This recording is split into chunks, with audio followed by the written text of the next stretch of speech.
Good morning, everybody. This is Lloyd Kratzner, main purveyor of Warpspawn games. I'm going to take you on yet another fantastical journey through the corridors of my mind. Today, what I wanted to do is look at a phenomenon I call warp poker games. I was going to do a comparison of one of the older games I've done in this genre and one of the newest ones, so you can see how far it's come, how it's progressed, evolved. The oldest game I can remember doing where became as a concept in my mind is one called Conan, based on Conan the Barbarian. And basically it's a very simple card game. You're just trying to make combos or melds.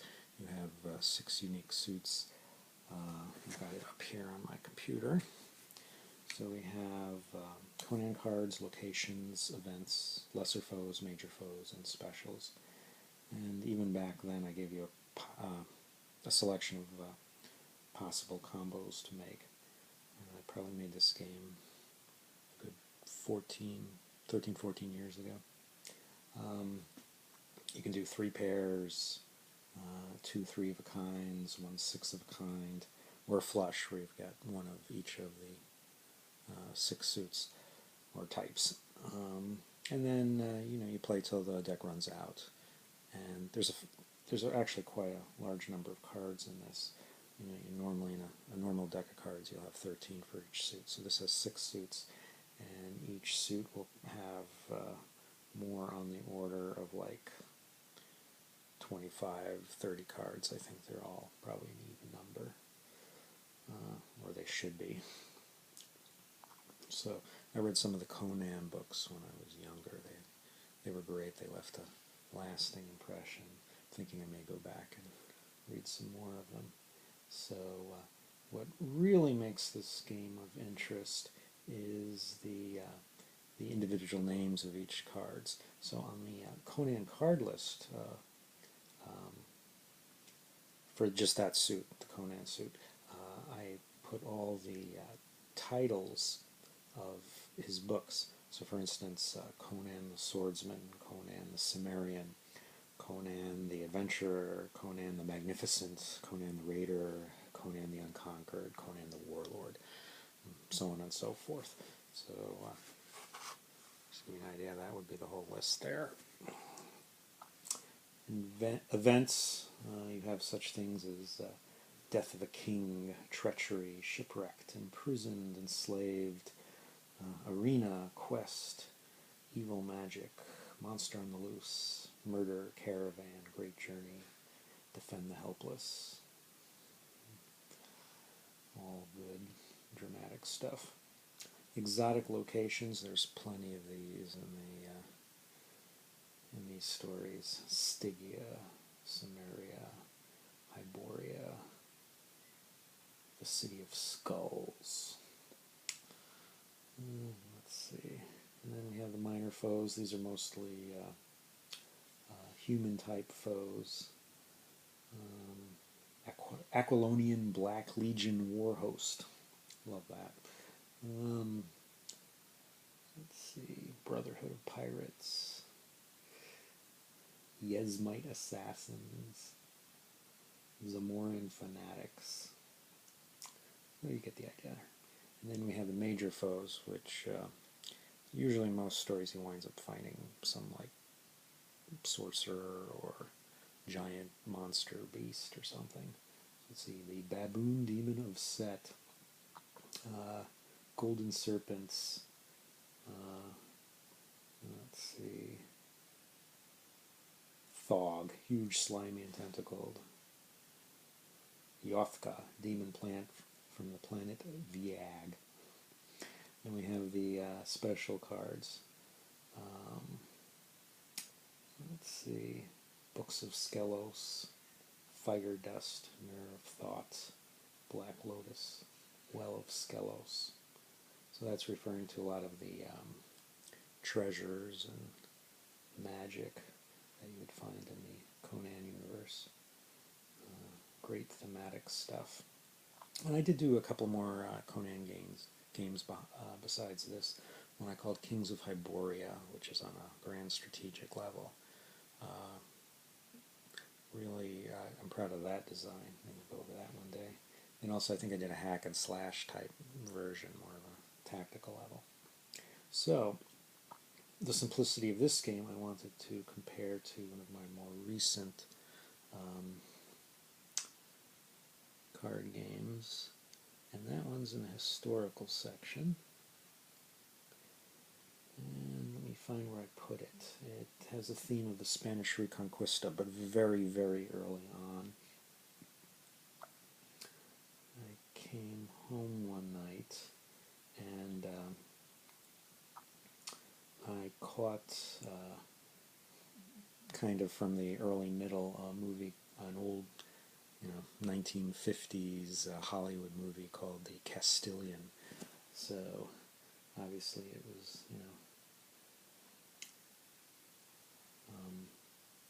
the Reconquista, but early on. Basically what you're looking at here, the title of the game is the Battle of Simancas.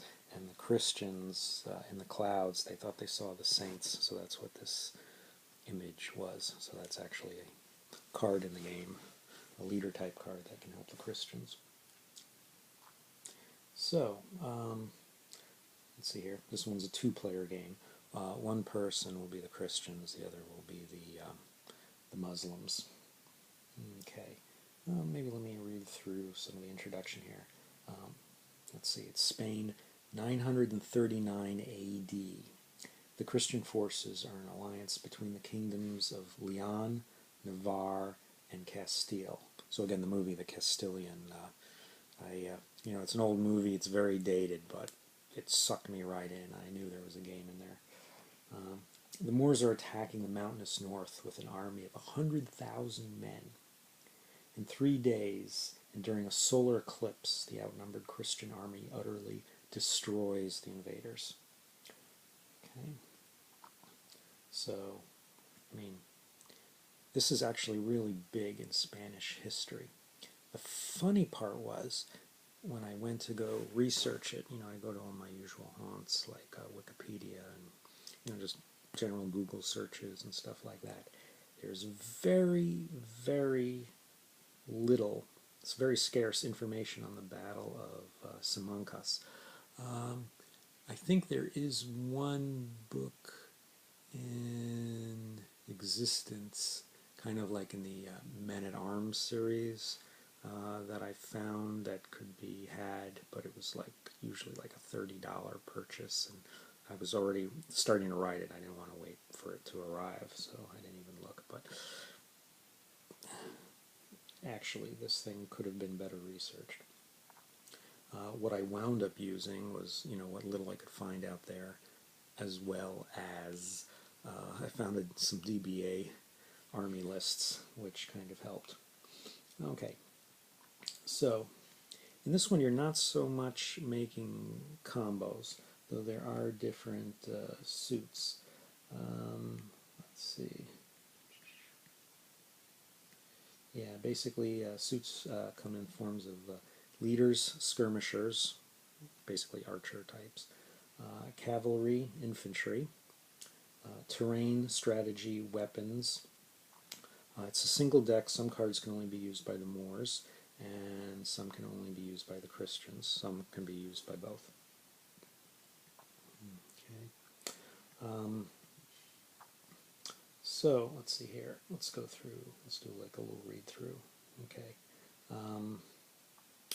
Victory. The first player to win 5 hands is the winner. Okay. So on your turn, each of you are going to be dealt 9 cards. Okay. You can discard 4 cards and draw replacements. If the deck ever runs out, shuffle the discard and draw from it. That last line, it's almost like an inside joke with my games, because I pretty much use that line in practically every game I have that uses cards. Strategy phase. Now, each card is actually going to have like 3 or 4 effects, depending on how you use it. In strategy phase, you can use it for a variety of effects. Let's see. You can discard a leader card to draw 3 cards and discard 2 from your hand. Discard a strategy card to look at the next 5 cards in the deck and keep 1. Discard a terrain card to draw 2 cards, keep them. Discard a cavalry card to draw a card and look at your opponent's hand. Discard a skirmisher card to cause your opponent to discard a random card from his hand. And discard a weapon card to search for a cavalry, skirmisher, infantry card in the discard pile and put it in your hand. Okay, so all the cards have some strategic value you can use like that. Okay, then in battle phase, what happens is, starting with the Moor player, you take turns placing 1 card each. And you can either place the card for its force value, so each card is going to have a force value. So like, what do I have it? Between like 1 and 5.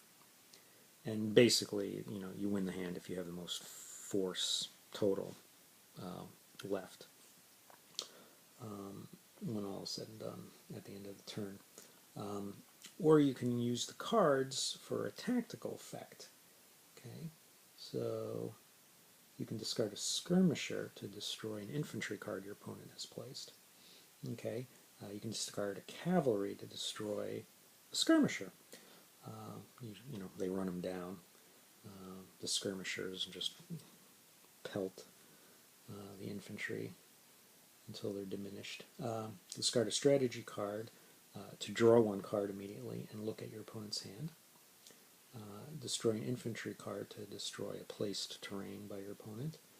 Discard a terrain card to destroy a placed cavalry.